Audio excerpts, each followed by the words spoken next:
kehidupannya Ibrahim tidak pernah berbuat kesyirikan. Kan ada ya, bisa jadi mungkin orang berbuat syirik dulu baru diberi petunjuk. Seperti para sahabat itu kan mantan-mantan penyembah berhala, para sahabat. Nah, Ibrahim tidak. Berarti lam di sini menunjukkan dari sejak lahir, dari sejak awal Nabi Ibrahim tidak pernah berbuat kesyirikan. Karena ini sangkan orang-orang Yahudi, orang Nasrani, orang-orang musyrikin Abu Jahal seolah-olah Nabi Ibrahim juga begitu. Dalam taqarrub kepada Allah dia bertaqarrub dengan memakai tawasul kepada berhala-berhala, kepada bintang, bulan, matahari dan semisalnya. Maka dibantah di sini walam yakum minal musyrikin, ai annahu lam yakun fi awali hayatihi lam yakun musyrikan. Di awal kehidupannya, ya, sejak lahir terpelihara dari kesyirikan, itu maknanya. Ya. Nah, itulah 4 sifat yang Allah sebutkan ke dalam atau kepada Nabi Ibrahim alaihissalam. Nah, maka dengan sifat-sifat inilah berarti Ibrahim termasuk di antara orang yang mewujudkan, yang menyempurnakan tauhidnya. Jelas ya? Itu kaitan ayat dengan bab. Nanti akan kita baca juga apa yang dijelaskan oleh Syekh Fauzan hafizahullah taala. Kita baca kata Syekh Fauzan, munasa'ataib wa qala walladzina hum bi rabbihim la yusyrikun, surah Al-Mu'minun. Wa qala, dan Allah taala berfirman, walladzina hum bi rabbihim la yusyrikun. Ini ayat kedua. Dan orang yang tidak berbuat syirik kepada Rabb mereka. Walladzina hum bi rabbihim la yusyrikun. Ini Allah sebutkan ya. Surah Al-Mu'minun ini lengkapnya ayat berkaitan dengan sifat-sifat orang-orang yang beriman. Di antara sifat mereka tidak berbuat kesyirikan. Ini kaitannya nanti dengan bab kita adalah orang yang menyempurnakan tauhid, orang yang tidak berbuat kesyirikan. Maka tadi para ulama dan juga Syekh Fauzan akan menjelaskan bentuk mewujudkan tauhid dengan cara yakni tidak berbuat syirik besar atau kecil, menjauhi bid'ah dan semua maksiat-maksiat kepada Allah. Kita baca munasabatul bab, kaitan bab ini li kitabit tauhid, terhadap kitab tauhid. Apa kaitan bab dengan kitab tauhid? Kenapa dibawakan bab ini? Innal musannifa rahimahullah taala, bahwasanya penulis, siapa penulis yang dimaksud di sini? Al-Imam Muhammad bin Abdul Wahhab. Lamma dzakara tauhid wa fadlahu, manakala beliau menyebutkan tentang tauhid, pentingnya tauhid, kewajiban tauhid di awal-awal bab, wa fadlahu, dan juga beliau menyebutkan keutamaan tauhid, ya kan, di bab sebelumnya. Nasaba, sangat tepat atau cocok atau munasib. Ya, nasaba itu munasib. Munasib kayaknya bahasa Indonesia aja mah, bukan? Wah, enggak munasib ini. Jadi enggak cocok. Ya, enggak munasib. Wah, ini munasib banget, cocok banget gitu. Cucok ya, cucok. Jadi nasabah artinya sangat tepat sekali, an yadhkura, untuk menjelaskan, menyebutkan bayanat tahqiqihi, penjelasan kesempurnaan tauhid. Ya. Penjelasan kesempurnaan tauhid di bab ini. Li'annahu, karena bahwasanya la yahsulu, tidak akan tercapai, tidak akan terjadi, boleh, tidak akan terhasilkan, boleh, la yahsulu itu kamalu fadlihi, kesempurnaan keutamaan tauhid, illa bi kamali tahqiqihi, kecuali dengan kesempurnaan menyempurnakannya, kesempurnaan mewujudkannya, kesempurnaan realisasiannya. Taib. Lalu Syekh menjelaskan haqqaqat tauhid, kan bab man haqqaqat tauhid. Apa itu haqqaqat tauhid? Orang yang menyempurnakan tauhid, ai yakni khalasahu wa saffahu, yakni orang yang membersihkan dan safahu, memurnikan. Khalasahu, membersihkan dan memurnikan. Ya. Tauhid, perhatikan. Hu di sini membersihkan apa? Membersihkan hu, domir hu kepada tauhid. Kata ganti hu di sini khalasahu ay khalasat tauhid. Jadi para jamaah kalau ingin tahu ini domir baliknya kemana, coba domir kata ganti itu diganti dengan yang digantinya itu. Seperti khalasahu khalasat tauhid. yakni memurnikan tauhid, wasaffat tauhid, dan membersihkan dan memurnikan ya, min syawaib, dari kotoran-kotoran asyirki, kesyirikan. Syirik di sini besar apa kecil? Dua-duanya. Ya. Dua-duanya kan? Syawaib syirki. Baik. Dari mana tahu dua-duanya? Dari mana tahu dua-duanya?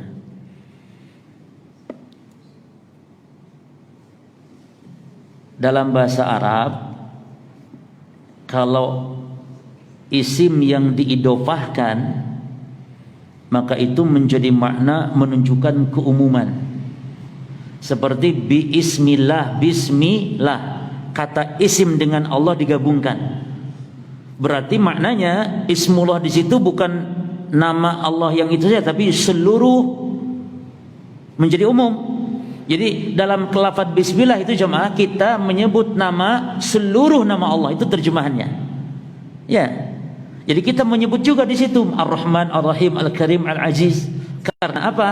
Karena mufrad mudhaf. Jadi digabungkan sehingga berfaedah menyeluruh. Samanya di sini disebutkan syawaib syirk, berarti asyirik di sini umum, maksudnya besar dan kecil. Terus wal bid'ah wal ma'asi. Ya, membersihkan tauhid dari kesyirikan besar dan kecil, kebid'ahan dan maksiat-maksiat. Ya, dan maksiat. Nah, kemudian bighairi hisabin, katanya masuk surga tanpa hisab, ai la muhasabata alaihi, yani tidak dihisab, dia masuk surganya langsung. Terus ummatan. Ya, ini kosakata-kata dalam ayat ya. Ummatan. Apa ummatan tadi? Ai qudwatan wa imaman mualliman lil khair. Artinya Nabi Ibrahim itu qudwah, teladan, imaman, seorang imam, ya, mualliman lil khair, pengajar, ya, muallim, yakni yang mengajari kepada kebaikan, kepada tauhid, kepada hidayah, itu maknanya mualliman lil khair. Qanitan, al-qunut maknanya dawamut ta'ah. Al-qunut maknanya dawamut ta'ah. Artinya apa? Yang senantiasa dalam ketaatan, istiqomah. Ya, istiqomah. Kunut ini maknanya banyak. Selain dawamut ta'ah juga kunut bermakna al-qiyam. Maknanya berdiri. Makanya ketika Nabi ditanya, ya Rasulullah, ayu salati afdal, salat yang bagaimana yang afdal? Kata Nabi, tulul kunut. Salat yang afdal itu yang panjang kunutnya. Apa kunut di situ? Yang panjang berdirinya. Jadi antum kalau salat, kalau di rumah tahajud, ya, perpanjang berdiri jemaah. Jangan perpanjang duduknya, perpanjang sujudnya. Betul, sujud doa afdal, namun sujud kepentingan siapa? Kepentingan kita. Yang afdal bukan panjang sujudnya. Sujud itu kepentingan kita kepada Allah, kita mohon doa, boleh. Tapi yang afdal orang yang lama berdirinya. Banyak loh di kita berdirinya bentar atau kuliah, tapi sujudnya segala diminta. Sujudnya ya rezeki, ya kesehatan, ya jodoh. Apalagi jomblo akut nih, sudah bertahun-tahun tidak kawin-kawin, minta disujud sampai nangis-nangis disujud. Berdirinya alah kulhu, dah kuliah kulhu ina, atau kalau ada cari ayat yang disabat juga ayatnya kayaknya. Lama jemaah, lama.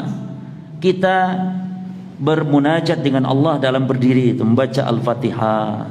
Makanya Rasul, subhanallah, Rasul itu senang lama kalau sholat berdirinya, maksudnya lama berdiri, baca ayat.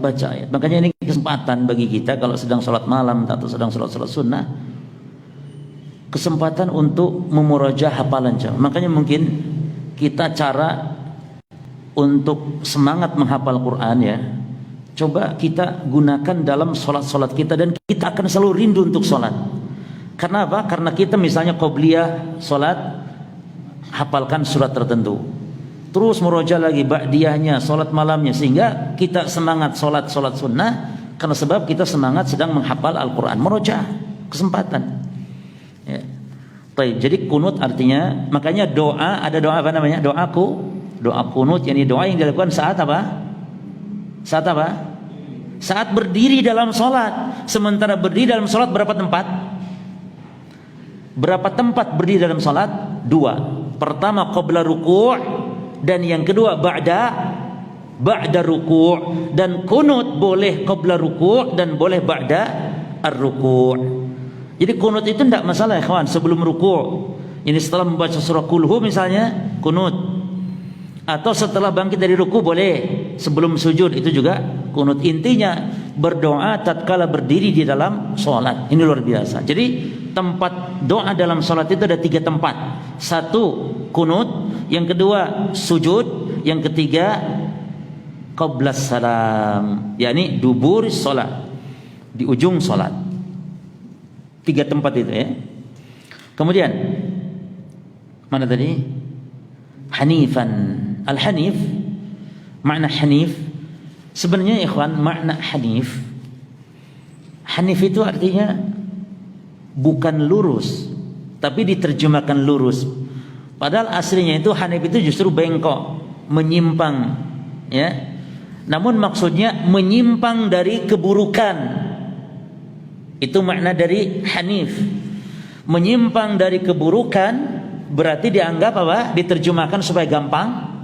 Lawannya yaitu lurus. Jelas ya? Maka hanif di sini artinya apa? Al-muqbil 'ala Allah, al-mu'rid an kulli ma siwahu. Jadi hanif itu al-muqbil, menghadapkan wajah kepada Allah, yakni menghadap kepada Allah dan berpaling dari selain Allah. Nah, jadi arti al-hanif artinya al-mail. Awalnya secara bahasa artinya miring, condong ya, berpaling. Namun berpaling, miring, condong dari keburukan kepada kebaikan, dari kesyirikan kepada tauhid, dari bid'ah kepada sunnah, dari maksiat kepada taat. Intinya al-muqbil 'ala Allah, al-mu'ridu an kulli ma siwahu. Walam yaku, tidak termasuk. Asluha, pada asalnya itu yakun. Ini ilmu bahasa Arab ya. Jadi asalnya itu yakun ya, walam yakun asalnya begitu. Namun hudifatin nun takhfifan, dibuang nunnya sebagai bentuk takhfifan, memudahkan dalam pengucapan. Sama biismillah.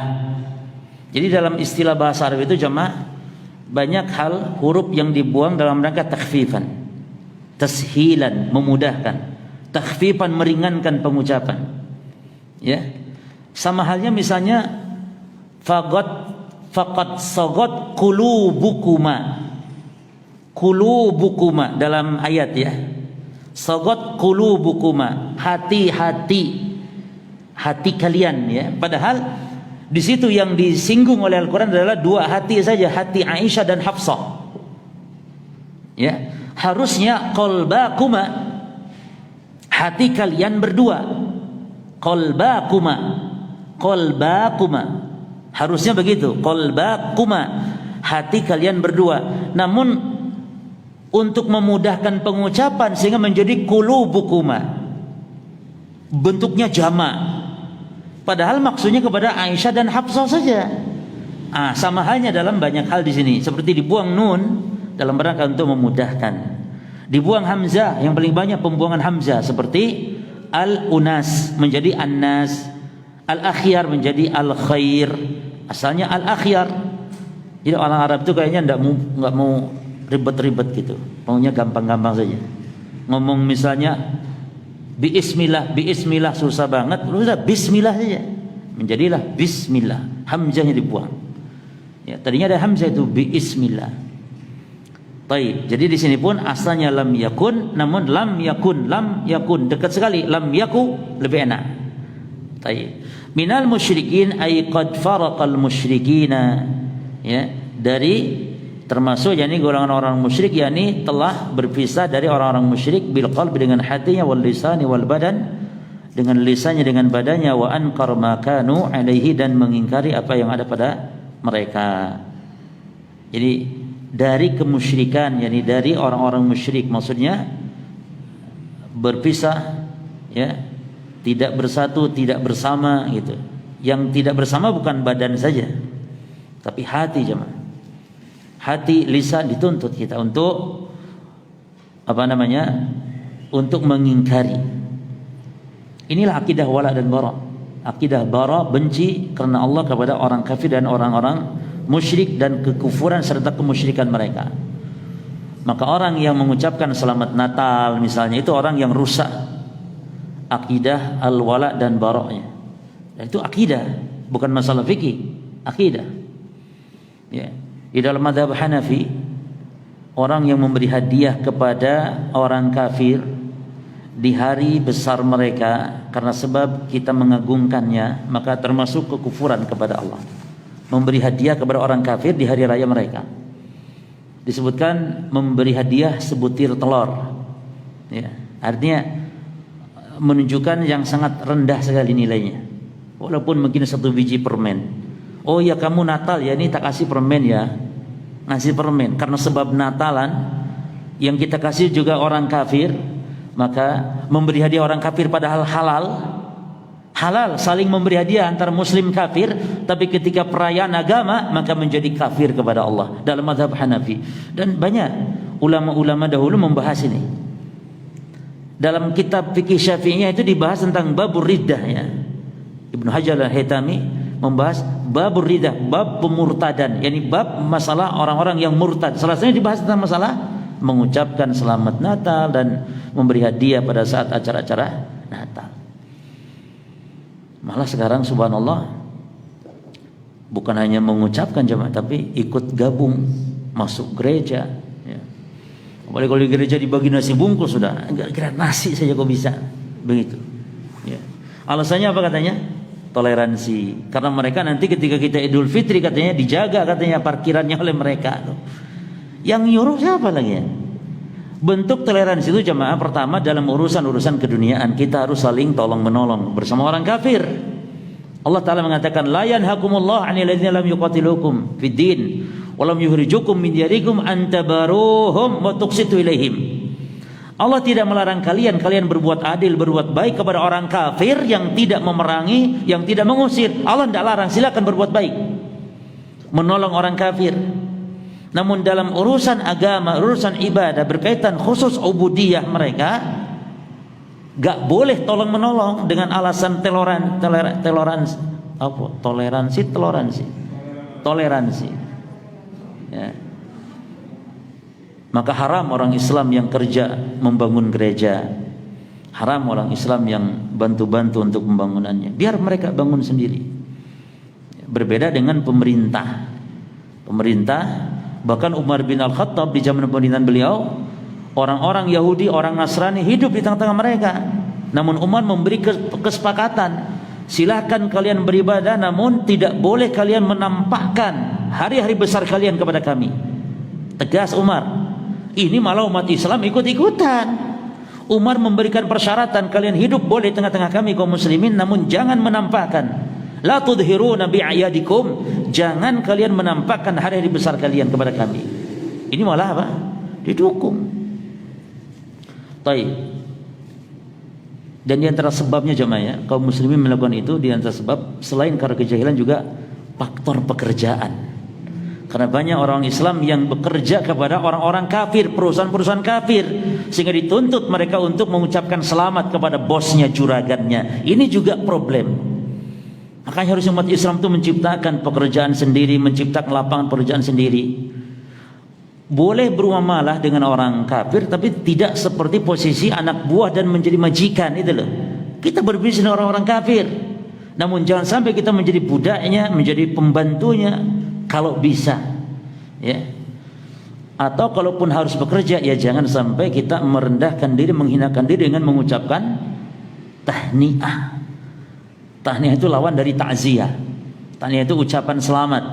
Nah, selamat atas apa jemaah kita ucap selamat? atas kekufuran yang mereka lakukan, menunjukkan ridhonya kita kepada kekufuran mereka. Na'udzubillah. Taib, mana lagi ya kawan? Taib, waladina hum. Jadi Syekh Fauzan hafizallah langsung membawakan dua ayat ini ya. Beliau langsung bawakan. Ini ayat yang keduanya. Waladina hum bi rabbihim la yusyrikun. Dan mereka orang-orang yang kepada Rabb mereka tidak berbuat syirik. Ay la ya'buduna ma'ahu ghairahu. Artinya tidak menyembah bersama Allah selain Allah. Jadi orang musyrik itu orang yang nyembah Allah namun dia sembah pula selain Allah.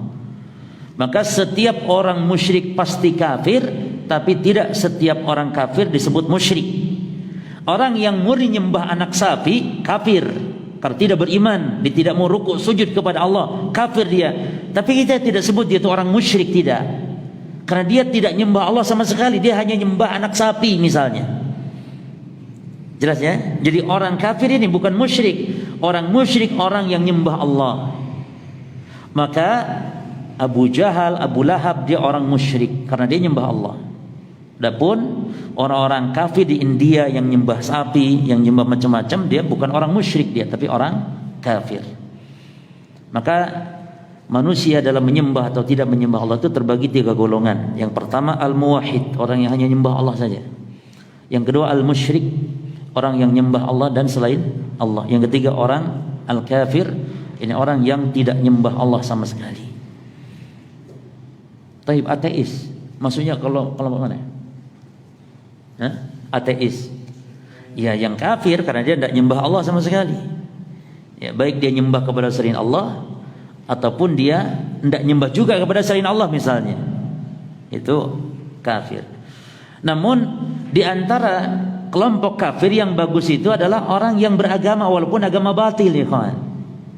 Syekh Utsaimin menjelaskan ya, di antara agama-agama yang rusak yang selain Islam itu tetap mereka yang baik itu adalah agama orang kafir yang beragama walaupun agama batil daripada yang enggak beragama sama sekali.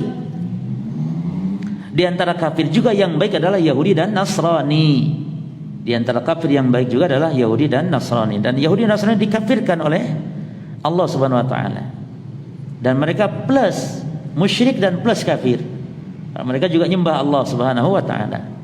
Maka kaidahnya setiap musyrik pasti kafir, namun tidak setiap kafir harus musyrik. Terus gimana? Al-ma'na al-ijmali lil ayatil ula. Nah, satu-satu beliau jelaskan dari ayat ini. Makna global dari ayat yang pertama dulu. Anna Allah Subhanahu wa taala yasifu khalilahu Ibrahim alaihi assalamu bi arba'i sifatin. Bahwasanya Allah Subhanahu wa taala yasifu mensifati. Masyaallah ya kawan, antum kalau sampai tamat ngaji kitab ini, insyaallah perbendaharaan kata antum banyak.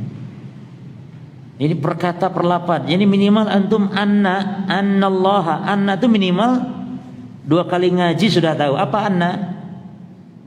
Hah? Apa anna? Sungguhnya gitu. Jadi insya Allah kalau kita biasakan ngaji, mengkaji kitab para ulama ini, lama-lama kita menjadi terbiasa menerjemahkan. Kita menjadi banyak kosakata yang kita pahami. Ya, karena nanti akan terulang-ulang. Annallaha, bahwasanya Allah atau sesungguhnya Allah Subhanahu maha suci wa ta'ala lagi maha tinggi. Yasifu, nah kayak yasifu mensifati, yasifu khalilahu kekasihnya Allah. Khalil itu tingkatan cinta yang paling tinggi yang kita tidak boleh menyatakannya kecuali kepada Rasul dan Nabi Ibrahim saja. Ya, Nabi Muhammad pun gak berani menyatakan Khalil kepada para sahabatnya. Kata Nabi, kalau boleh aku jadikan di antara hamba ini ada Khalil, yang aku jadikan Khalil adalah Abu Bakar. Namun gak boleh. Nah, jadi Khalil itu tingkat cinta yang paling tinggi, Khalil. Dan manusia yang memiliki gelar Khalil dua, yaitu Ibrahim, Nabi Muhammad SAW dan Ibrahim. Maka Ibrahim digelar Khalil, yakni kekasih Allah yang tinggi dalam mendapatkan cinta. Ya. Yang paling sangat dicintai gitu. Makanya manusia yang paling mulia di muka bumi dua, satu Muhammad, dua Ibrahim. Di antara manusia yang paling mulia secara mutlak siapa? Yang paling dicintai Allah, satu, yaitu Muhammad sallallahu alaihi wasallam. Jelas ya? Mana? Ibrahim alaihi assalamu, atasnya keselamatan, assalam. Biar baik sifat dengan 4 sifat Allah sifati Ibrahim. As-sifatul ula. As-sifatul ula. Kenapa tidak as-sifatul awal? Ini muannas karena as-sifatu ada tak marbutah, ini muannas, kata yang menunjukkan perempuan, maka al-ula. Nanti as-saninya as-saniyatu. As-salisnya as-salisatu, demikian. Kalau seandainya ini mudzakkar ya, maka al-awwal. Al-awwal itu bukan satu tapi yang pertama, itu al-awwal. Kalau satunya wahid. Kalau al-awwal yang pertama. Baik. Annahu kana qudwatan fil khairi litakmilihi maqabis sabri wal yaqini. Bahwasanya Ibrahim kana itu tidak harus diterjemahkan ya. Karena artinya adalah dahulu gitu. Tapi tidak harus diterjemahkan. Kana qudwatan, seorang teladan fil khair, dalam kebaikan, litakmilihi, karena kesempurnaan maqamis sabri, kedudukan kesabaran beliau. Makanya kenapa nabi-nabi yang disebut ada istilah ulul azmi, rasul ulul azmi. Ulu itu yang memiliki azm, itu apa jemaah? Kan rasul ulul azmi, ada khilaf ulama mana saja rasul ulul azmi. Wallahu alam yang rajih 5 orang. Ya, Musa, Isa, Ibrahim, Muhammad. Satu lagi siapa? Musa, Isa, Ibrahim, Musa, Isa, Ibrahim, Muhammad. Satu lagi. Kok Adam? Adam dah. Adam tuh ada ulama yang mengatakan bukan rasul. Ulul azmi itu jangan nabi tok tapi harus rasul. Gelarnya karena rasul lebih afdal dari nabi. Setiap rasul pasti nabi, tapi tidak setiap nabi harus rasul. Nah, Adam sebagian ulama mengatakan dia bukan rasul Adam itu, tapi nabi. Satu lagi siapa? Nuh alaihissalam. Oh, Nuh. Artinya jemaah, ulul azmi itu para nabi yang memiliki al-azm. Apa azam? Azam loh. Faidah azam tafatawakkal. Faidah azam tafatawakkal Allah. Apa azam? Azam. Tekad yang kuat. Nah, kenapa mereka digelari itu? Karena mereka teruji jemaah kesabarannya. Teruji betul-betul kesabarannya. Contohnya Nabi Nuh. 950 tahun loh dakwah. Gak dapat pengikut kecuali yang ikut di perahunya saja, hanya beberapa orang. Dalam riwayat cuma 12 orang. 950 tahun siang malam dengan berbagai cara, ya terang-terangan, ya sembunyi-sembunyi dakwahnya. Maka sampai akhirnya Nabi Nuh minta kepada Allah agar dibinasakan saja umatnya. Ya, akhirnya Allah mengkabulkannya. Jadi para nabi-nabi itu dulu punya istilahnya, senjata pamungkasnya itu doa binasa sudah. Nabi Muhammad subhanallah minta doa pamungkasnya itu, minta kepada Allah bukan di dunia tapi nanti di akhirat untuk memberi syafaat kepada umatnya. Nabi-nabi yang lain maka di akhirat sudah tidak punya. Di dunia sudah dihabisin jemaah. Ini setiap nabi itu punya doa pamungkas. Kalau jurus pamungkas itu punya semua nabi. Nabi Muhammad diakhirkan kelak di akhirat untuk apa? Memberi syafaat kepada umatnya. Ya. Dan Nabi Muhammad SAW tidak pernah mendoakan binasa kepada umatnya. Beda dengan nabi-nabi yang lain. Nabi Nuh buktinya. Sehingga kata Allah, ya sudah Nuh, kamu naik ke perahu, disuruh dibuat perahu, naik kapal semua, karena akan dibinasakan. Makanya umat-umat terdahulu jemaah diazab oleh Allah di hadapan nabi-nabi mereka. Nabi Muhammad tidak. Kurang ajarnya Abu Jahal sampai nantang kepada Allah. Kurang ajarnya Abu Jahal, nantang dia kepada Allah. Allahumma in kana huwal haqqu min indik fa'anzil alaina hijaratan minas sama. Ya Allah, nek benar Muhammad itu rasul yang datang dari sisimu, ya Allah, coba buktikan, turunkan hujan batu nek kau benar ya Allah. Subhanallah. Tapi Allah tidak mengadab karena sebab apa? Karena sebab masih ada Muhammad di tengah-tengah umatnya. Ini kok pengajian kayak ngaji Habib-Habib gitu ya? Enggak, ini sahih. Tidak berlebihan kita. Karena sebab Muhammad Bukan karena sebab cucu Nabi Muhammad. Cucu Nabi Muhammad tidak bermanfaat kalau tidak ada iman, tidak ada di atas sunnah berjamaah. Karena sebab ada Nabi Muhammad di situ. Ya. Kita ini suka keliru. Cucu Nabi, apalagi cicit-cicit, apalagi yang entah generasi ke berapa ratus gitu ya. Seolah-olah derajatnya disamakan dengan Nabi Muhammad, seolah-olah memiliki karamah dan semisalnya, seperti punya mukjizat dan semisalnya. Padahal jemaah, betapa banyak dalil-dalil dari hadis-hadis Nabi yang Nabi tidak bisa menjamin loh kepada keluarganya sendiri. Jadi Nabi punya syafaat bahkan bagi umatnya walaupun bukan kerabat, tapi Nabi tegaskan hatta kepada Fatimah, ya Fatimah, la ugni anki minallahi syai'a. Wahai Fatimah, salini min mali. Wahai Fatimah, kamu minta harta apapun, minta aku beri. Minta kepadaku apa, kata Nabi, aku beri. Tapi jangan mengandalkan aku, karena aku tidak bisa bela engkau di hari kiamat di hadapan Allah. Nabi kepada Fatimah, putri tercintanya, la ugni anki minallahi syai'a. Aku tidak bisa menolongmu, aku tidak berguna bagimu di akhirat. Bukankah Nabi punya syafaat? Nah, bukan hanya kepada Fatimah, kepada kita umatnya pun akan memberikan syafaat. Namun jangan sampai orang yang diberi syafaat Nabi tadi berbuat syirik, berbuat bid'ah yang akan menghalangi syafaat Nabi sallallahu alaihi wasallam. Nah, jadi karena keberkahan Nabi Muhammad, Allah tahan azab. Disitulah makna Nabi Muhammad rahmat bagi Abu Jahal, Nabi Muhammad rahmat bagi orang kafir. Disitulah tidak disegerakannya apa? Azab. Beda dengan nabi-nabi yang lain para jemaah. Ya. Namun walaupun demikian, nggak boleh kita meremehkan nabi-nabi yang lain. Nabi tidak suka. Ya. Memang memiliki kedudukan yang berbeda-beda para nabi dan rasul. Namun jangan meremehkan, karena nabi-nabi itu sudah teruji bagaimana kesabaran dakwah mereka. Jadi 5 orang nabi rasul yang diberi gelar ulul azmi. Sebagaimana Nabi Ibrahim, litakmilihi maqamis sabri wal yaqin. Ya.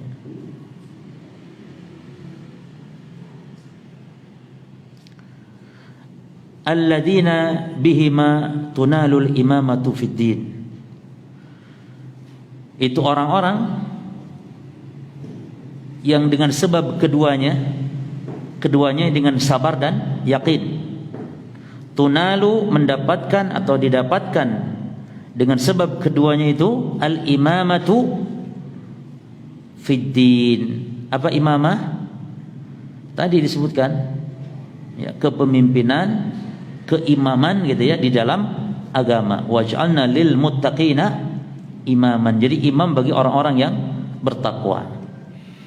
Nah, as-sifatu tsaniyah, sifat yang kedua dari Ibrahim, annahu kana khashi'an muti'an mudawiman ala ibadatillahi ta'ala. Sifat kedua adalah bahwasanya Ibrahim itu orang yang khusyuk, khashi'an, muti'an yang taat, mudawim yang continue, istiqamah ala ibadatillah, di atas ibadah kepada Allah. Mana ibadah ini bertauhid kepada Allah. Maka wajar kalau di sini Allah memberikan sifat-sifat ini yang menunjukkan kesempurnaan dari tauhidnya Ibrahim. Maka oleh mu'alif dibawakan ayat ini sebagai dalil pertama terhadap bab orang yang menyempurnakan tauhid, karena tidak ada yang lebih pantas untuk sempurna tauhidnya kecuali Nabi Ibrahim. Karena mereka, kenapa tidak Nabi Muhammad? Karena Ibrahim adalah bapak moyangnya para nabi dan rasul, ya. Dan supaya lebih luas cakupannya dalam pendalilan, gitu. Apalagi Ibrahim diaku oleh orang Yahudi, diaku oleh orang-orang Nasrani, bahkan diaku pula oleh orang-orang musyrikin Arab yang mereka mengatakan kami pengikut Ibrahim. Sehingga Allah bantah di sini dengan ayat yang menunjukkan kemurnian akidah Nabi Ibrahim. Terus as-sifatur rabi'ah, sifat yang ketiga ya. Baik, as-sifatul tsalitsah annahu kana, bahwasanya Ibrahim kana mu'ridan 'anil syirki, berpaling dari kesyirikan, muqbilan 'ala Allah taala, berpaling dari kesyirikan berarti menghadap kepada Allah dengan tauhid, dengan beribadah. As-sifatur rabi'ah, sifat yang keempat, bu'duhu 'anil syirki wa mufaraqatuhu wa mubarakatuhu lil musyrikin. Bu'duhu, jauhnya beliau Ibrahim ani syirik, dari kesyirikan, wa mubarakatuhu, dan apa mubarakah, meninggalkan lil musyrikin, orang-orang musyrik. Jadi dalam kita beragama berjamaah bukan sekedar kita tidak beribadah kepada selain Allah, bukan, tapi juga kita harus menanamkan rasa kebencian. Ya. Makanya kalau mungkin ada orang tanya apakah Islam mengajarkan kebencian? Ya, Islam mengajarkan kebencian, benci kepada apa saja yang dibenci oleh Allah. Ya, itu. Islam mengajarkan kebencian, betul. Tapi kebencian apa? Kebencian apa saja yang dibenci oleh Allah, diantaranya adalah perbuatan kesyirikan. Wajib benci. Kalau tidak benci bisa batal syahadatnya. Wajib membenci. Ya. Maka istilah akidah wala dan al-bara. Cinta karena Allah, benci karena Allah. Nah, dan dalam wala bara itu berjamaah ada 3 golongan. Pertama, yang kita harus cinta mutlak, itu orang-orang ahli tauhid, orang-orang beriman. Cintai secara mutlak. Yang kedua, kita benci secara total mutlak, itu orang-orang kafir, orang-orang musyrik. Ya. Dan yang ketiga, dicintai dari satu sisi, namun dibenci dari sisi yang lain. Ini harus ada 2 ini. Tidak boleh mutlak, tidak boleh mutlak benci, tidak boleh mutlak cinta. Siapa mereka ini? Orang Islam yang berbuat maksiat atau berbuat bid'ah. Nah, jadi ahli bid'ah itu adalah saudara kita tetap, orang Islam, maka disebut ahlul qiblah mereka. Maka jangan ragu kalau antum ditanya, apakah Yahudi, Nasrani, mana yang lebih afdal dengan ahli bid'ah? Apakah ahli bid'ah lebih baik atau Yahudi Nasrani lebih baik?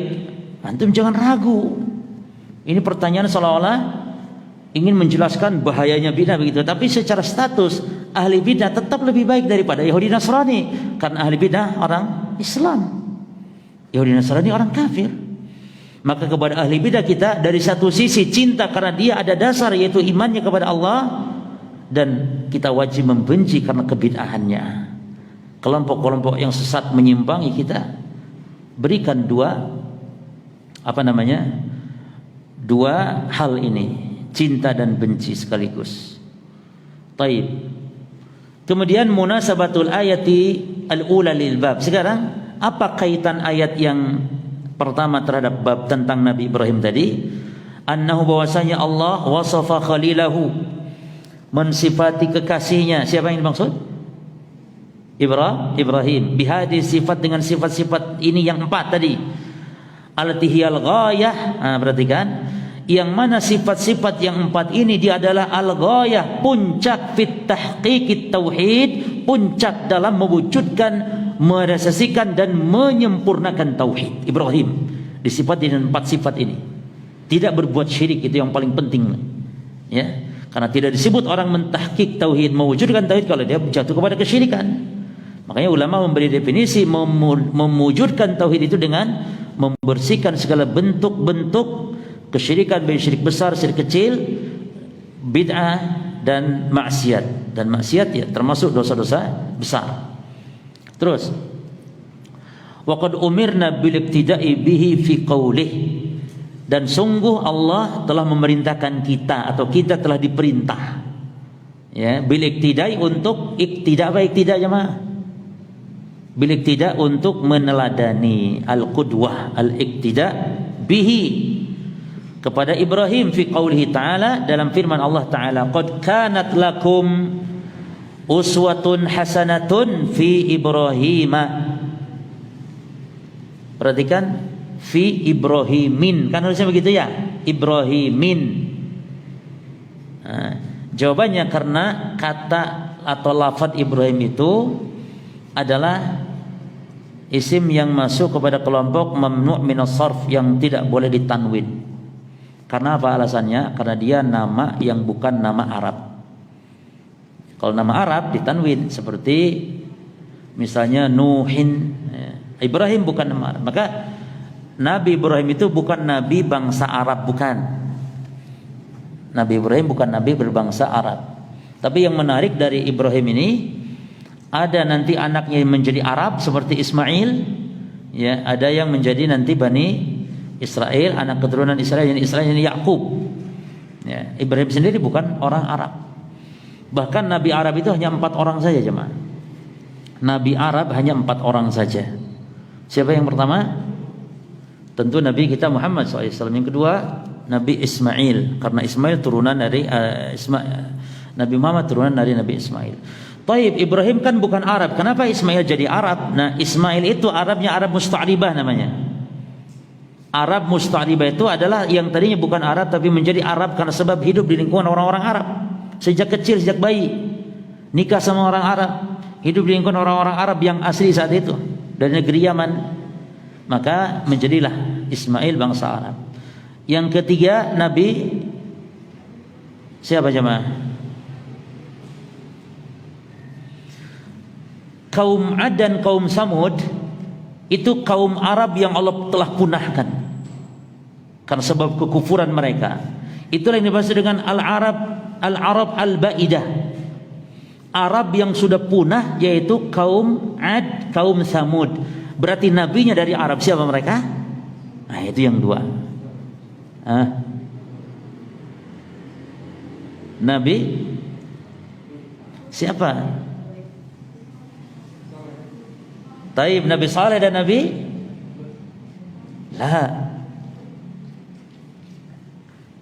jemaah.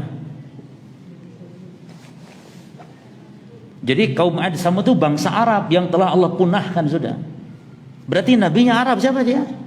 Saleh, tinggal satu Nabi. Taib, PR ya. Sebutkan 4 orang nabi bangsa Arab, sudah 3 tinggal 1. Pendengar yang di rumah, hadiahnya kitab insyaallah. Taib, mana tadi? Fi qouli ta'ala, qad kana lakum uswatun hasanatun fi Ibrahim wal ladina ma'ahu, dan orang-orang yang bersama Ibrahim. Jadi ada suri tauladan yang baik di dalam Ibrahim. Taib jemaah, ini yang pertama, ayat pertama. Sekarang munasabatul ayatis tsaniyah lil bab, kaitan ayat yang kedua dari bab. Allah Ta'ala wasafa al-mu'minin as-sabiqina ilal jannat, bahwasanya Allah Subhanahu wa taala mensifati orang-orang beriman. Jadi di surah Al-Mu'minun tadi ya ikhwan, di ayat yang ke 59 ya. Antum lihat ayat antara sebelumnya dan ayat setelahnya, ini ada kaitan. Allah menyebutkan dalam ayat ini sifat-sifat orang-orang yang beriman, orang-orang yang bersegera dalam kebaikan sehingga bersegera menuju surga Allah. Allah sifati mereka, sifat-sifatnya ini adalah dengan sifat-sifat ya yang sangat agung. Ya. A'dhamuha tsana'u 'alaihim, yang paling agung di antara pujian Allah kepada mereka itu adalah as-sana'u 'alaihim, pujian atas mereka, bi'annahum, bahwasanya mereka itu, perhatikan, bi rabbihim la yusyrikuna syai'a. Itu sifat yang paling dahsyat, tidak berbuat syirik dengan suatu pun kepada Allah. Ya, minasyirki la khafiyan wala jaliyan, baik syirik yang khafi, yang samar, ataupun syirik yang jali. Pembagian syirik pada jemaah, pembagian syirik itu ada syirik besar dan ada syirik kecil. Masing-masing syirik besar, syirik kecil pun terbagi lagi, ada syirik yang jali dan ada syirik yang khafi. Ya, ada syirik yang jali dan ada syirik yang khafi. Syirik yang jali terbagi 2 lagi, ada syirik fil qaul dan ada syirik fil fi'l. Ulangi ya, syirik terbagi 2, besar dan kecil. Masing-masing besar dan kecil terbagi 2 lagi, yaitu syirik besar yang jali dan syirik kecil yang khafi. Syirik kecil yang jali dan syirik kecil yang khafi, masing-masing bagi 2. Nah sekarang yang jali itu yang jelas, yang zahir, yang nampak, juga ada 2. Al-jali fil qaul, jali dalam ucapan. Yang kedua al-jali dalam perbuatan. Berarti syirik khafi dalam hal apa ikhwan? Bukan perkataan, bukan perbuatan. Kalau khafi dalam hal apa? Hati. Contoh syirik kecil yang khafi dalam hati, contohnya riya. Contohnya riya, salat ingin dipuji orang, itu riya. Itu syirik kecil yang khafi, yang samar, tidak tahu. Makanya kita jangan sembarang nuduh orang berbuat riya. Ada orang sedekah ditampakkan, wah riya ini, belum tentu dia ikhlas. Kita tidak tahu urusan hati orang, jemaah. Beda kalau syirik itu dalam ucapan, kita tahu ente syirik ini. Ada orang sumpah demi Allah, demi Rasulullah, ente syirik. Ini ente melakukan kesyirikan. Kenapa? Karena sumpah, aku mendengar engkau sumpah dengan menyebut nama selain Allah. Man halafa bi ghairillahi faqad asyrak. Siapa bersumpah dengan nama selain Allah, maka dia syirik. Syirik kecil dalam perbuatan, jali tapi dalam perbuatan nampak jelas. Orang yang menempel jimat misalnya, ya, perbuatanmu syirik ini, nempel jimat ini apa ini? Jimat ini. Nah, tapi khafi enggak jelas, samar, enggak tahu kita. Tapi ya, maka Syekh mengatakan la khafiyan wala jaliyan. Uman kana kadzalik, maka siapa yang melakukan hal tersebut, ya, yakni tidak berbuat syirik besar dan kecil, jelas atau samar, enggak, faqad balagha min tahqiqit tauhid, ya, maka sungguh dia telah sampai kepada menyempurnakan atau derajat menyempurnakan tauhid. Telah sampai kepada derajat menyempurnakan tauhid.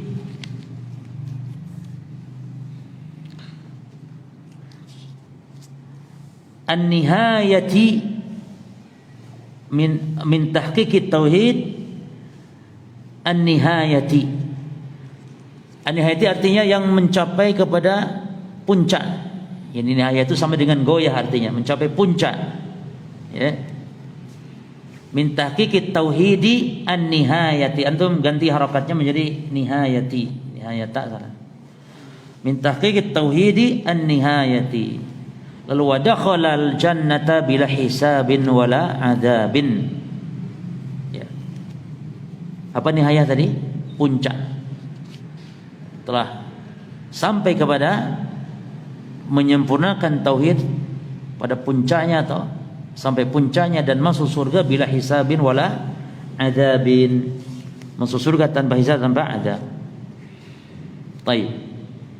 Ma yustafadu minal ayat. Apa yang kita bisa ambil faedah dari ayat para jemaah? Baik, kita baca dulu yang Syekh Fauzan, nanti saya tambahkan dari faedah-faedah yang lain dari ayat ini. Tapi yang pertama dulu. Al-awwal fadilatu abina Ibrahim alaihi salatu wassalam. Keutamaan bapak kita. Yang dimaksud bapak kita ini karena penulis orang Arab. Jadi kalau orang Arab mengatakan kepada Ibrahim bapak, karena memang Arab adalah nenek moyangnya kepada Ibrahim. Adapun nenek moyang kita, berjemaah, kita mungkin tidak melalui Ibrahim, tapi kita langsung melalui Adam. Sama, jadi kita pun turunan Nabi sama. Tapi kita yang jelas Nabi Adam. Ya. Tapi kalau ada orang Arab, maka orang Arab mengatakan bapaknya adalah Ibrahim. Karena apa? Mereka ada keturunan-keturunan dari kabilah-kabilah Arab yang sampai kepada Nabi Ismail alaihi assalam. Baik, jadi yang mengatakan fadilatu abina Ibrahim alaihi salatu wassalam, yakni karena penulis ini orang Arab. Asanian, yang kedua, al-iktida'u. Al-iktidak tadi apa artinya? Meneladani bihi Ibrahim fi hadhihi sifatil azimah, di dalam sifat-sifat yang agung ini. Apa sifat yang pertama tadi? Qudwah. Sifat yang kedua apa? Diringkas, jangan lengkapnya, diringkas saja. Sifat yang pertama adalah apa? Ummah, dan ummat artinya qudwah, teladan. Terus yang kedua, qanit, yang mudawim ala ta'ah, yang senantiasa melakukan ketaatan. Hanif, Hanif, yang berpaling dari kesyirikan, menghadap kepada tauhid. Lalu yang keempat, tidak pernah dari sejak kecil, sejak lahir berbuat syirik. Karena walam yaku tadi apa? Lam masuk ke fi'il mudhari. Maknanya yakni dari sejak awal. Jadi kembali bermakna madhi, sejak awalnya tidak pernah berbuat kesyirikan. Terus salisan bayanu sifatilati yatimmu biha tahqiqut tauhid.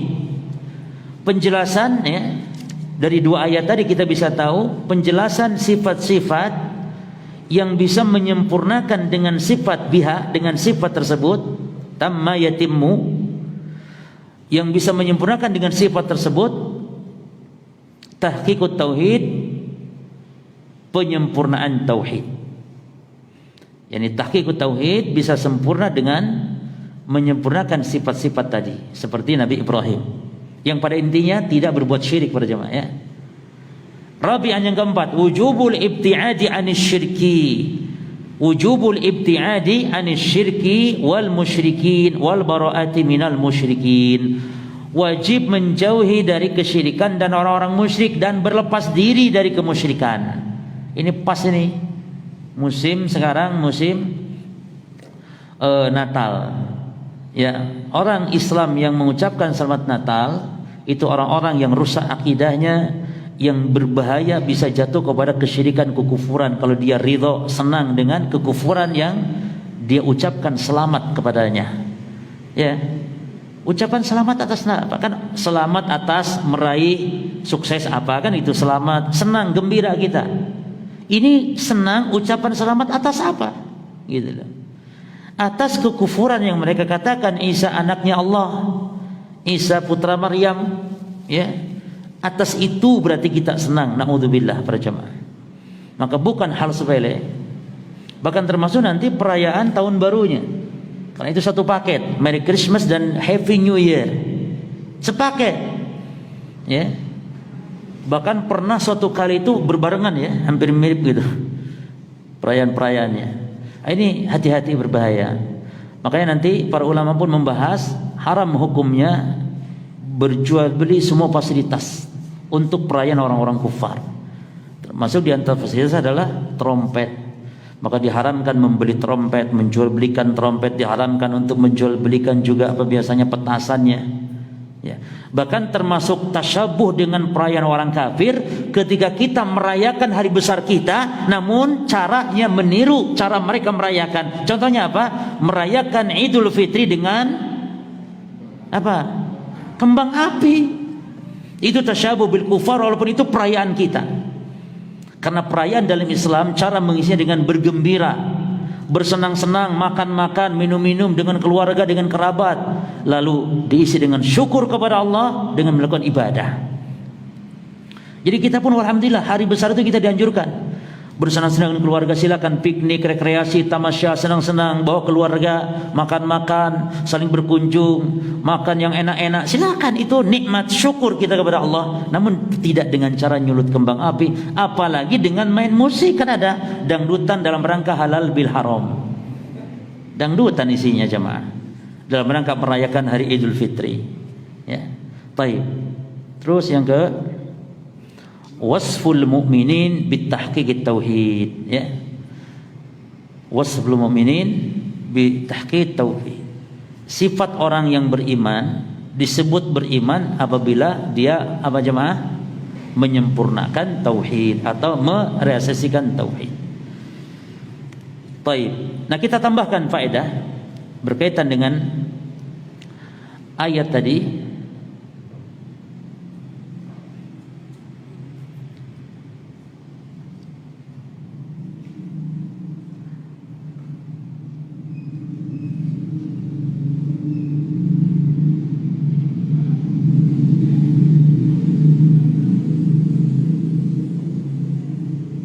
Baik. Di antara tadi saya mengatakan apa jemaah tadi? Dengan Syekh Fauzan tadi mengatakan dengan dua itu tunalu tercapainya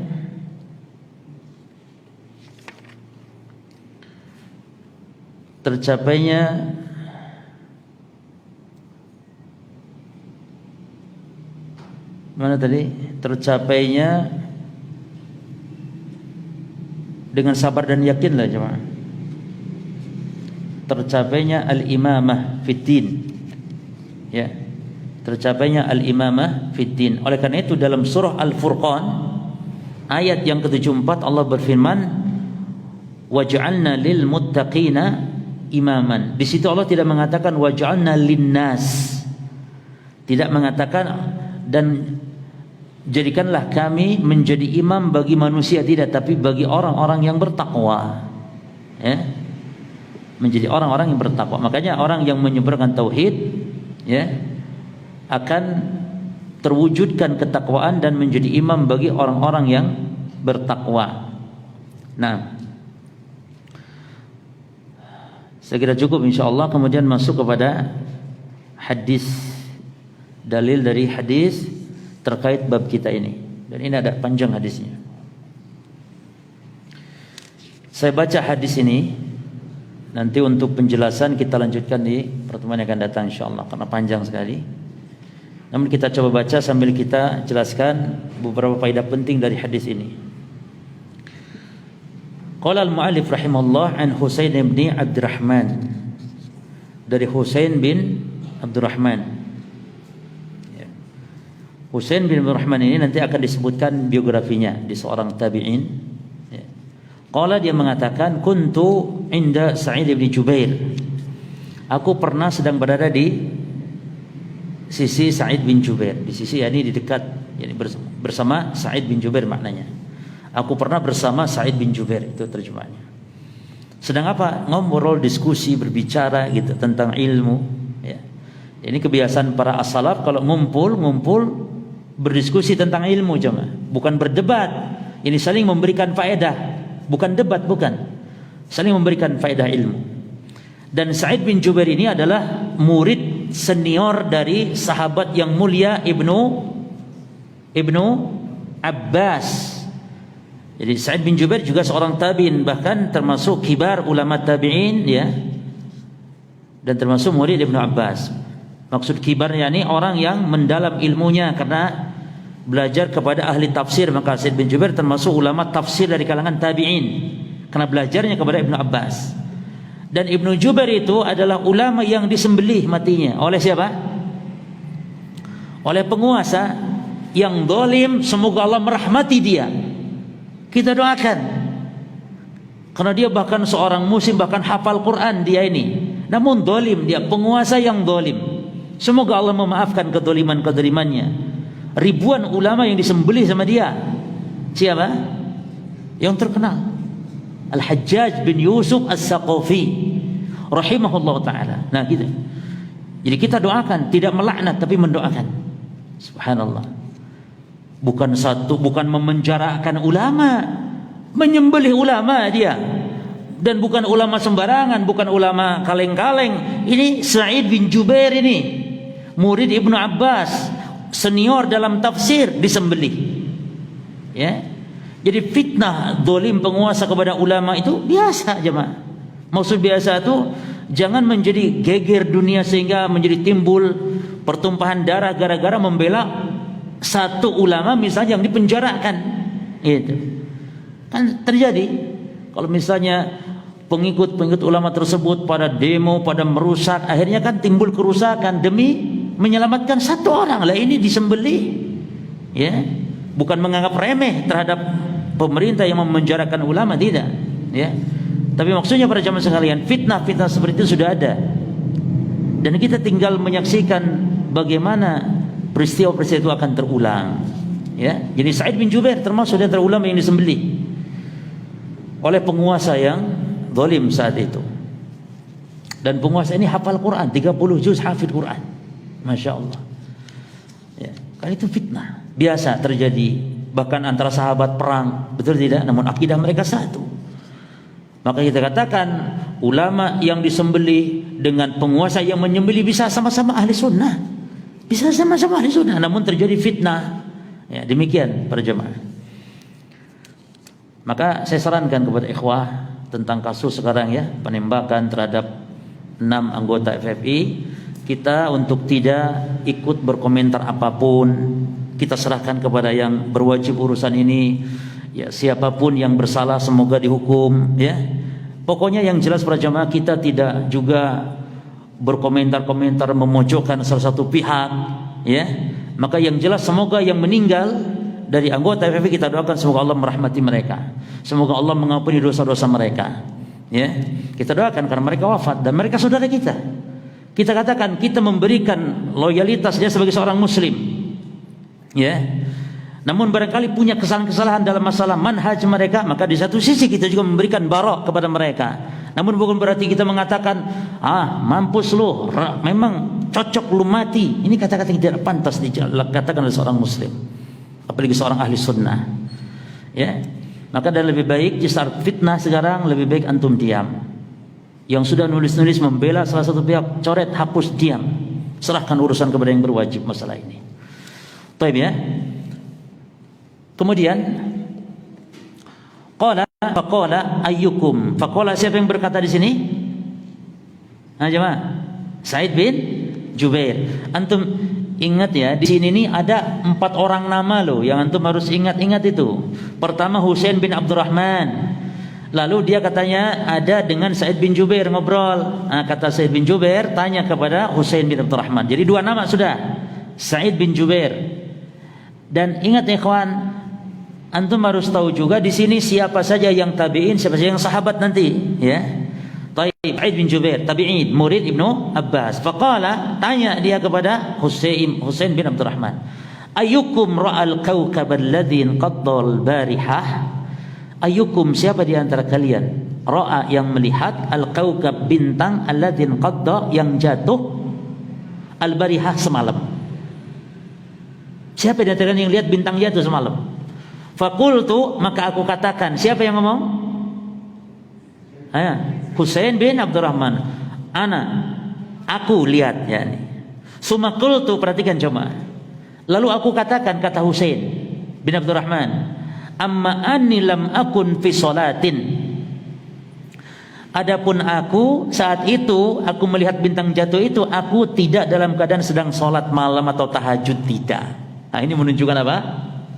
Menunjukkan tawaduknya para as-salaf dahulu. Jangan sampai orang nyangka dia bangun lihat bintang jatuh di malam itu dalam keadaan sedang apa? Tahajud. Enggak. Kalau kita enggak, justru kalau kita sebaliknya, tidak berbuat tapi ngaku-ngaku berbuat, ya kawan. Aduh semalam lemes, apa?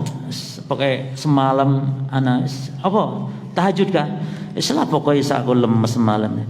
Padahal enggak tahajud, tapi ketika ngomong tahajud enggak ngomong enggak tahajud, enggak, supaya orang nyangka tahajud gitu jemaah. Subhanallah, kalau para salaf dulu ditepis dulu. Bahkan subhanallah, ada para salaf yang sedang baca Quran dan nangis, lalu datang temannya, datang saudaranya, dia tanya, kenapa kau nangis? Inilah ada flu atau selesma. Padahal dia nangis karena sebab khusyuknya membaca Al-Quran. Enggak ngomong, aku baca Quran khusyuk banget lagi, sangat sedih sekali ini ayat, memang menggetarkan hati ini ayat, sampai aku nangis. Enggak, para salaf ngomongnya selesma atau sedang flu atau sedang pilek, padahal nangis karena membaca ayat Al-Quran. Ditutupnya para jemaah. Sama halnya Husain bin Abdurrahman ini.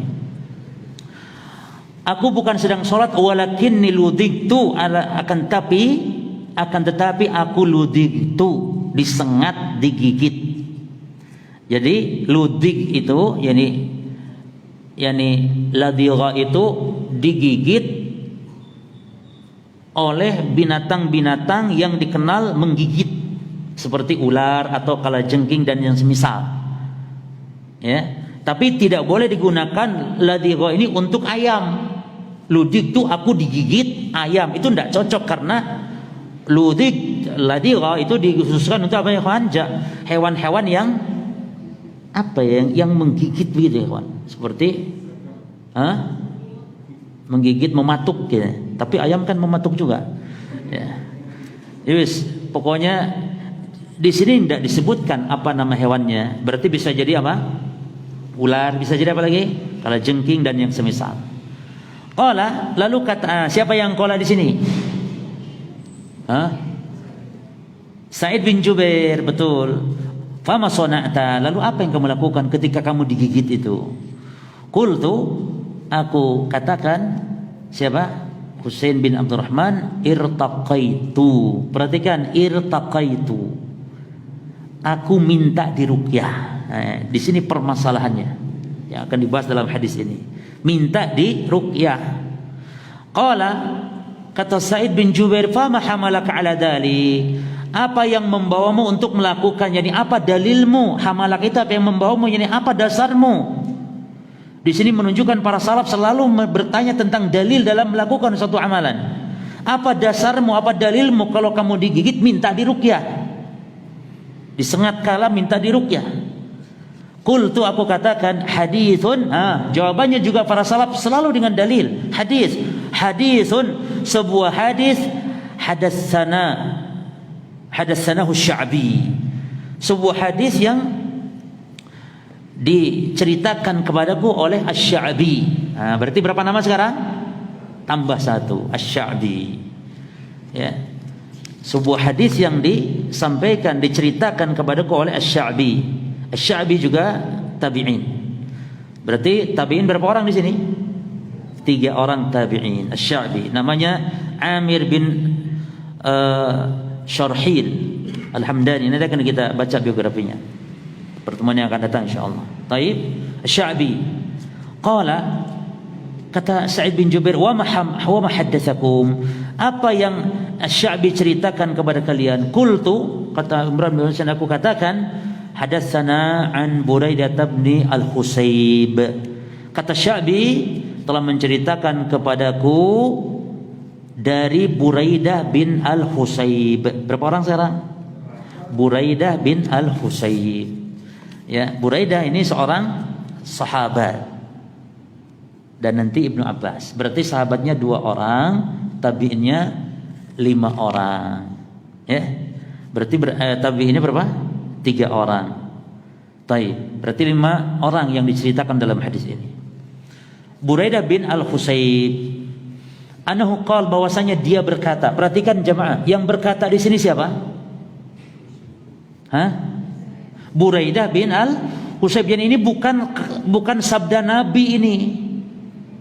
Tapi Buraidah bin al-Husayb seorang sahabat yang berkata. Ini disebut hadis mauquf namanya. Jadi tapi disebut juga hadis, namun ini bukan sabda Rasul tapi perkataan Buraidah bin al-Husayb. Anhu qala, bahwasanya dia berkata, la ruqyata illa min ainin aw hummatin. Tidak ada ruqyah kecuali, seolah-olah tidak boleh meruqyah kecuali, atau tidak ada ruqyah kecuali dari sebab penyakit ain atau karena sebab hummah. Ya, hummah ini bisa dibaca hummah tanpa tasydid, ya, hummah. Dan ini yang rajih, yang kuat, tanpa tasydid, ya, yang artinya sengatan binatang berbisa. Adapun yang pakai tasydid humma itu artinya penyakit panas, demam panas. Kalau ini pakai tasydid tidak hummatin. Nah, apa maksud dari hadis ini jemaah? Walaupun ini hadis mauquf, maksudnya bukan tidak boleh meruqyah kecuali dari 2 penyakit ini, bukan. Maksudnya la ruqyata asfa. Maksudnya tidak ada ruqyah yang paling manjur. Tidak ada ruqyah yang paling manjur kecuali meruqyah karena sebab ain dan karena sebab disengat kala. Bukan berarti selain 2 penyakit ini tidak boleh. Ain. Ya, jadi jemaah sekalian, ain itu subhanallah, kalau ada anak misalnya nangis-nangis terus ya, karena sebab ternyata dipuji-puji orang, habis ya anak ini karena sebab ainnya manusia yang memuji-muji tanpa menyebut nama Allah, maka anak itu menjadi terkena penyakit gangguan ain, seperti kena gangguan setan, seperti kesurupan atau misalnya nangis-nangis terus. Maka ternyata yang sangat ampuh sekali adalah dengan cara diruqyah langsung, diruqyah anak tersebut. Atau kalau bisa dengan cara diambilkan air itu yang bekas dikobok, atau bekas cuci muka, atau bekas mencuci tangan kaki, atau bekas mandinya, atau boleh bekas pakaiannya, sarungnya, pakaian dalamnya, si bekas air ini langsung disiramkan kepada anak tadi dari arah belakang atau yang kena penyakit ain tersebut. Kalau ini diketahui orang yang berbuat ainnya. Kalau tidak, cukup diruqyah saja. Nah, subhanallah ya. Jadi itu cara pengobatan ain jemaah. Yang lebih mantap kalau kita tahu orang berbuat ain. Ini orang tadi muji-muji, namun gak menyebut nama, masya Allah, gak mendoakan keberkahan. maka akan menyebabkan penyakit mudarat, kemudaratan kepada orang yang terkena ain tadi. Bisa jadi mati loh jemaah. Bisa jadi meninggal dunia, bisa jadi ketabrak mobil karena sebab ain, bisa jadi orang jatuh dari jurang, jatuh ke lubang sumur, atau bisa jadi terpleset mati geger otak gara-gara ain. Gara-gara ain. Makanya kata Nabi SAW, aksar man yamutu min ummati sababuhal ain. Kebanyakan umatku mati meninggal dunia sebabnya karena ain. Maka hati-hati kita, karena ain bisa jadi tidak sengaja. Ingat kalau kita memuji sesuatu atau kita kagum kepada sesuatu, kita ucapkan Masya Allah, Allahumma barik. Teman kita sukses, katakan Masya Allah, Allahumma barik. Teman kita lancar usahanya, katakan Masya Allah, Allahumma barik. Demikian, jangan wah hebat kamu, wah kamu memang apa kok kamu kok sukses ngono, padahal awak mek ngono tok lho, kok sukses ngono apa. Nah ini hasad ini. Ucapkan Masya Allah, Allahumma barik.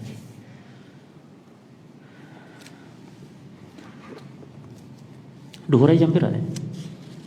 Duhur? Hah? 11.08 ya. Tapi kita berhenti di 11 ya, insyaallah. Enggak apa ya? Kita lanjutkan sedikit. Taib, mana tadi? Kullu haditsan al-Sya'bi wa la ruqyah. Taib la ruqyata, apa maksud tidak ada ruqyah? Yani tidak ada ruqyah yang paling ampuh maksudnya. Dan ini bukan hadis, bukan sabda Nabi, tapi ini perkataan sahabat Buraidah bin Al-Husayn. Baik. Berarti sudah berdalil nih. Siapa? Husain bin Abdurrahman sudah berdalil.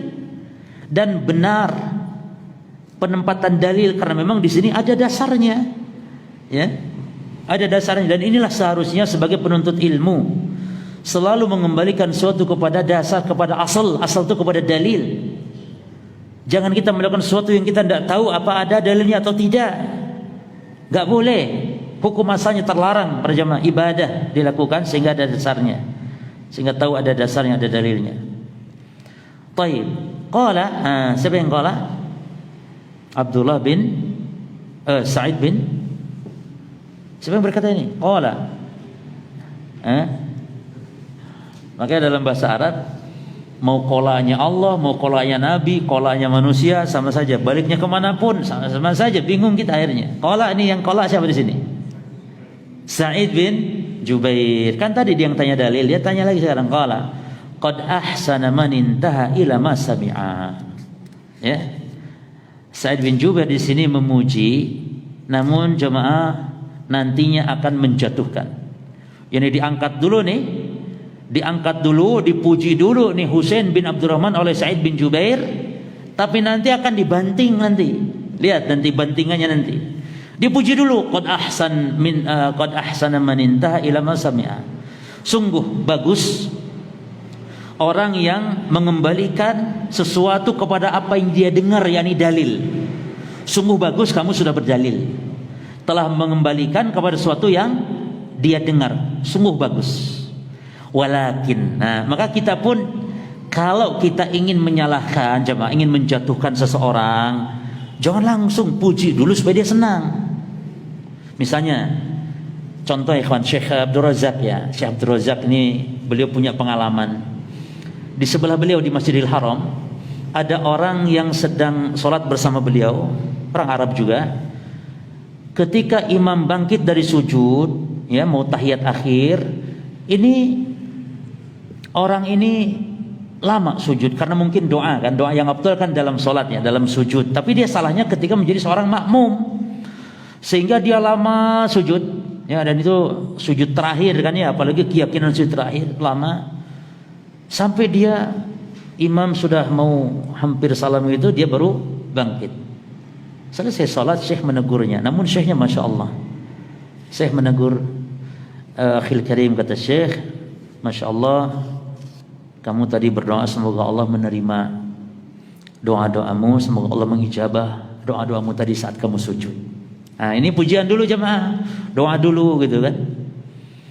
Padahal sebelumnya itu ketika dia ditanya, akhi antum tadi sujud ya lama, dia pertamanya agak mau apa gitu ya, agak gini, dianggap dikatakan sujud lama, dia awalnya agak mau seolah-olah mau berontak gitu. Tapi ketika saya mendoakan, seperti tadi, semoga Allah menerima doa-doamu, mengijabah doa-doamu. Baru dia agak mulai lemah, mulai kayak siap menerima nasihat. Baru setelah itu kata Syekh, ingat ya akhi, katanya, mengikuti imam hukumnya wajib. Mengikuti imam hukumnya wajib. Ini jangan terlambat, mengikuti imam hukumnya wajib. Sementara doa itu hukumnya sunnah. Maka yang wajib harus didahulukan daripada yang sunnah. Jangan sampai mengamalkan sunnah namun yang wajib sehingga keteteran.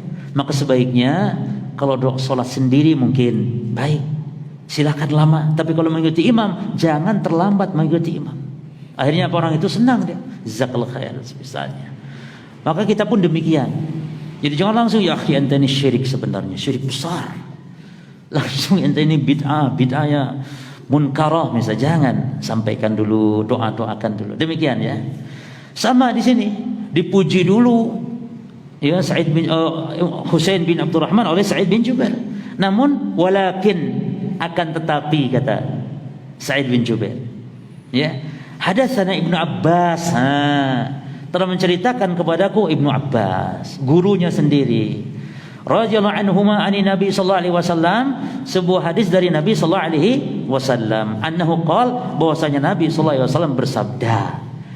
Nah, perhatikan jemaah, Sa'id bin Jubair ini tidak menyalahkan Husain bin Abdurrahman dalam berdalil, namun dalil yang dibawakan Husain bin Abdurrahman itu dalil yang lemah. Dalil yang lemah pertama, dia perkataan siapa? Perkataan siapa? Sahabat. Sementara dalil yang akan dibawakan oleh Sa'id bin Jubair perkataan Nabi, lebih tinggi derajatnya. Yang kedua, dalam hadis itu disebutkan, ya, dalam hadis itu disebutkan, yakni tidak ada ruqyah kecuali dari ain dan yang semisal. Sementara dalam hadis ini akan disebutkan tentang tidak bolehnya meminta ruqyah. Yani dalil yang dibawakan oleh Husain bin Abdurrahman seolah tidak nyambung. Di dalil ini kan tidak mengatakan minta diruqyah, ya, betul tidak? Sementara dia minta diruqyah. Dalam hadis yang dibawakan oleh Husain bin Rahman, yakni dari sahabat Buraidah bin Husayb, tidak mengatakan boleh minta diruqyah, tapi hanya sekedar mengatakan ruqyah yang paling ampuh adalah ain atau dari hummah. Maka di sini Sa'id bin Jubair ingin menjelaskan yang lebih kuat dalam masalah ini, minta diruqyah itu tidak baik. Nah, disebutkanlah hadis ini. Nah, demikian para jemaah. Jadi kalau kita ingin menyampaikan hujah, ingin membantah, menasihati, maka puji dulu atau senangkan dulu, baru kemudian sampaikan supaya hati mereka atau hati dia menerima. Lalu apa kata Nabi? Perhatikan, uridat, ditampakkanlah alayya kepadaku al-umamu, umat-umat sebelum Nabi.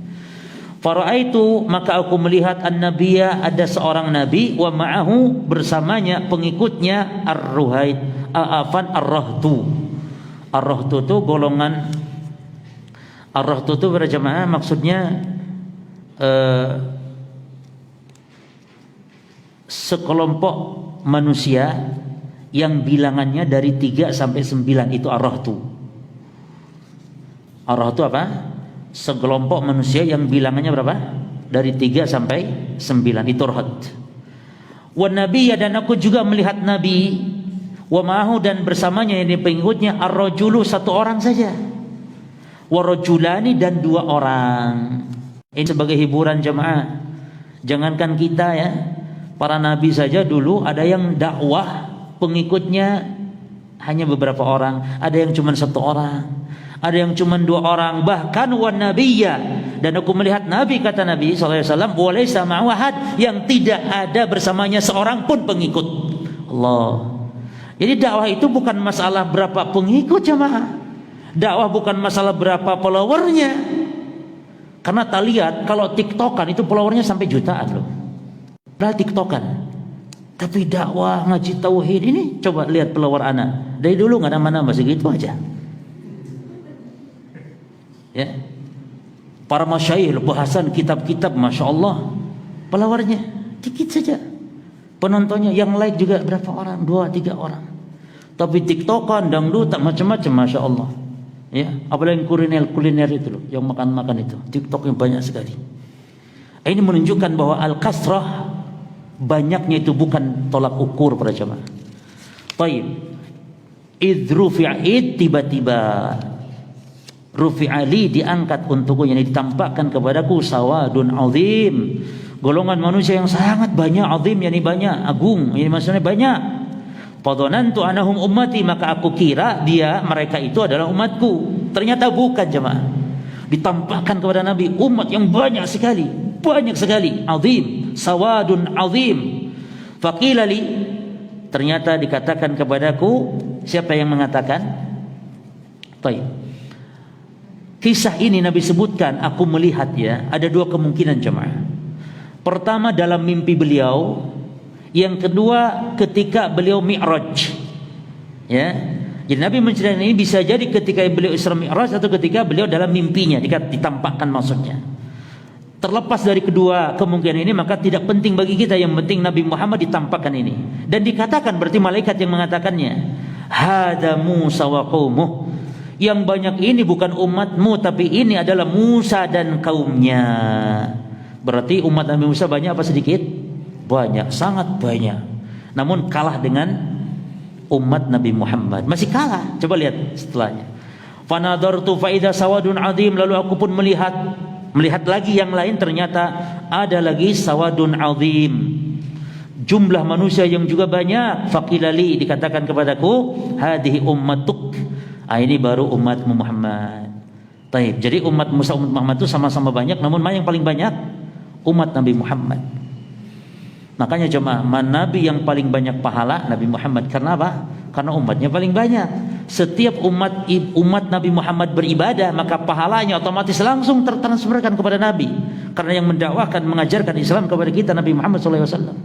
Maka tidak perlu untuk kita kirim ila hadil Mustafa al-Fatihah.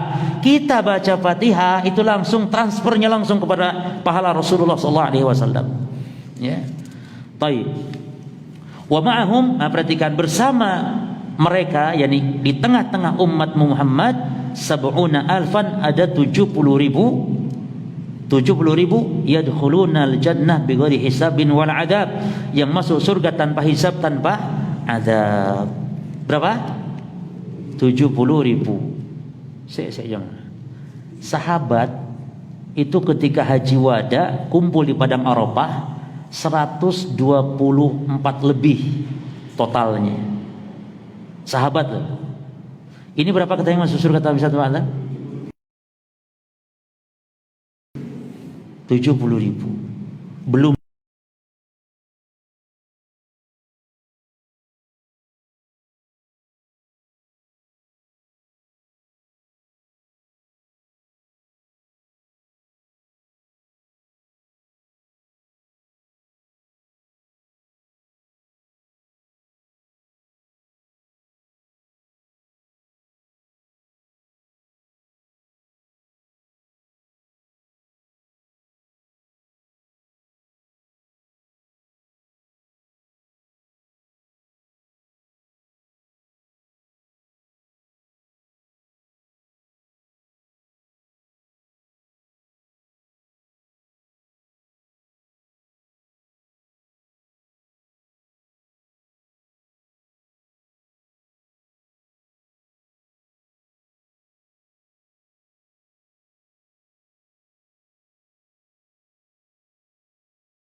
apa itu? Triliun apa miliar? Juta. Ya wes terserah, yang penting ada tambahan itulah ya. Nah, lumayan lah, alhamdulillah. Baik. Summa nahadha, perhatikan, ini kan Nabi cerita nih kepada para sahabat, ya. Nah, inilah cerita-cerita Nabi, Masya Allah. Ini ilmu. Summa nahadha, lalu Nabi bangkit, yakni dari majlisnya, fadakhala manzilahu, masuk rumahnya. Ya, masuk rumah. Fakhadhan nas, lalu manusia ini para sahabat saling berbincang. Khadha, saling berbincang, saling diskusi, saling bertanya, saling tanya-tanya. Fi ulaika, tentang mereka yang 70.000 itu sapa? Sapa ya kok 70.000? Karena kita aja sudah banyak begini. Siapa mereka ini? Faqala ba'duhum, nah ini sebagian para sahabat menerka-nerka. Fala'alahum, bisa jadi mereka alladzina, orang-orang yang sahibu Rasulullah SAW. Oh, mungkin mereka yang menemani Rasul, guys.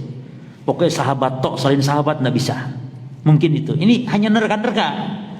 Lalu waqala ba'duhum, sebagian mereka mengatakan fala'allahum, mungkin bisa jadi, la'allahum itu bisa jadi alladzina wulidu fil Islam, mungkin hanya orang-orang yang lahir di dalam Islam. Kalau kami-kami, kita kan lahir di zaman jahiliyah. Di zaman jahiliyah kan, Umar zaman jahiliyah semua lahirnya. Mungkin yang hanya lahir dalam Islam saja mungkin. Baik. Falam yusyriku billahi syai'a, yani mereka kalau lahir dalam Islam berarti belum pernah syirik sama sekali. Kalau kita kan pernah nyembah berhala. Bahkan Umar suka ketawa kalau dia pernah nyembah roti, yang roti itu kalau lapar langsung dimakannya jemaah.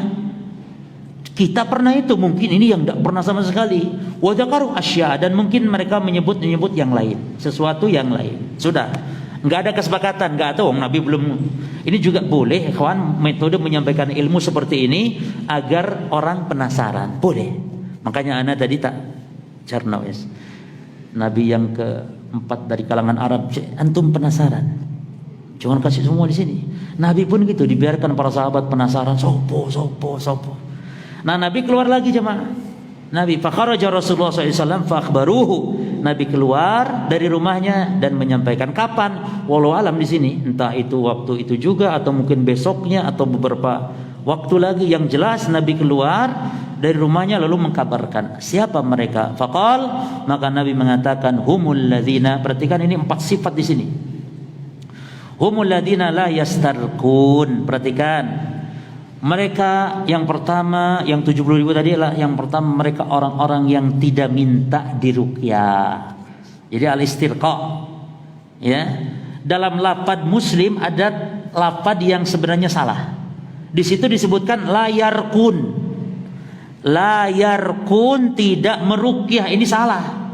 Yang benar la yastarqun, yang minta, tidak minta. Beda ya. Pokok ikhwan yang ada istirqa itu minta. Istikharah, istighfar, pokoknya ada istinya, istif'al itu mananya apa? Tolak, minta. Isti'anah, istighosah, minta. Minta bantuan, istikharah minta pilihan, istisqa minta air atau minta hujan, istisqa, talabus suqya, ini juga talabur ruqyah. Istirqa yani talabur ruqyah, tidak minta diruqyah. Lalu wala yaktawun, mereka tidak minta diobati dengan besi panas. Zaman di jahiliyah dahulu ada pengobatan dengan besi panas namanya kai. La yaktawun. Orang kalau sudah berobat kemana-mana tidak sembuh, biasanya orang Arab jahiliyah dahulu, ya, secara umum orang Arab, mereka akan membakar besi sampai panas selalu ditempelkan di jasad yang sakit, di tangan, di mana. Dan mereka merasa kalau sudah dengan kai pasti sembuh, sehingga tawakalnya demikian besar kepada kai. Maka meminta untuk dikai berarti nanti seolah akan bertawakal kepada yang mengkai. Sama halnya kalau minta diruqyah, seolah nanti orang ini akan bergantung kepada orang yang meruqyah. Coba antum saja kawan, antum saja. Kalau yang meruqyah itu seorang syekh ulama besar meruqyah antum, lalu ada lagi yang meruqyah ustadz kampung, kira-kira antum merasa sembuhan yang mana? Yang satu ustadz kampung saja, yang satu yang meruqyah ini orang Timur Tengah, ulama besar meruqyah. Kira-kira antum merasa PDN yang mana? Yang ulama besar lah. Ya. Demikian orang yang minta ruqyah kan tergantung kepada ruqyah, maka dilarang. Lalu wala yatatayyarun, dan tidak bertatayyur, menganggap sial terhadap sesuatu yang dia lihat, dia dengar, menganggap sial nomor, menganggap sial hari tertentu. Taib wa ala rabbihim yatawakkalun. Yang keempat, bertawakal hanya kepada Rabb mereka, bertawakal. Kata para ulama, sebenarnya bertawakal yang keempat ini adalah merupakan bentuk tafsiran kepada orang yang tidak minta diruqyah, orang yang tidak minta dikai, orang yang tidak bertatayur. Itulah hakikat orang yang bertawakal kepada Allah. Namun sebagian ulama mengatakan ini memang 4 sifat ini. Yang tidak minta diruqyah, tidak minta dikai, tidak bertatayur, dan yang bertawakal hanya kepada Allah. Sudah ya? Baik. Faqama, sedikit lagi. Faqama Uqasyah bin Mihsan. Berarti disebut lagi di sini ada orang berapa? Ke-6. Berarti sahabat 3, tabi'in 3 sama Uqasyah disebut. Lalu bangkitlah Uqasyah bin Mihsan. Faqala, dia bertanya atau dia berkata kepada Rasulullah, "Ud'ullaha, berdoalah engkau wahai Rasul kepada Allah, an yaj'alani minhum, agar Allah jadikan aku dari golongan 70.000.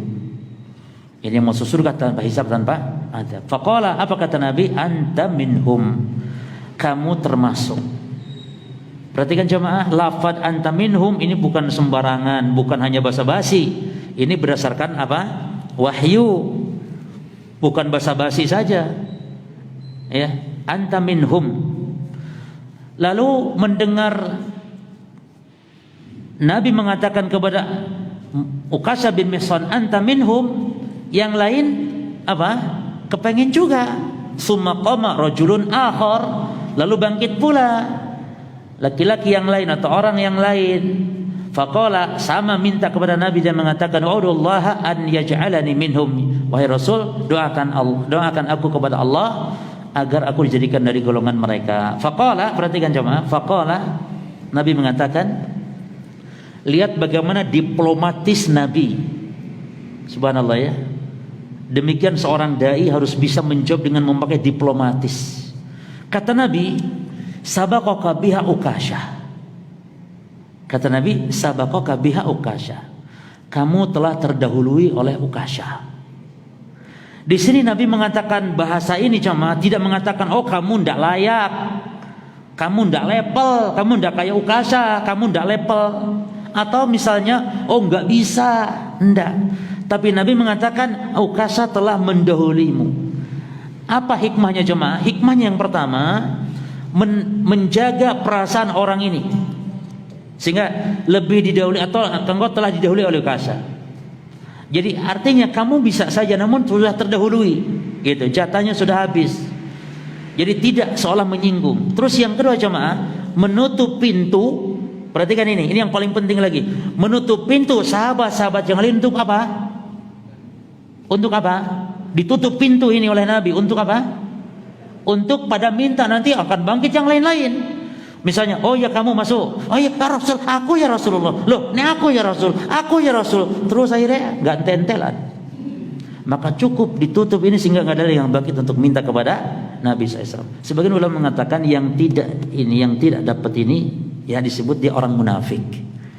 Ya, disebut orang munafik sehingga engkau telah terdahului oleh Uqasyah. Namun Allah Ta'ala alam, nanti akan kita jelaskan ya penjelasannya dalam syarah insyaallah. Baik, selesai sudah insyaallah bab ini. Namun kita perlu membaca syarahnya. Oh ternyata panjang juga. Ya wis lah lumayan, insyaallah kita lanjutkan. Hada wallahu taala alam. Subhanakallahumma bihamdika asyhadu an la ilaha illa anta astaghfiruka wa atubu ilaik. Wassalamualaikum warahmatullahi wabarakatuh.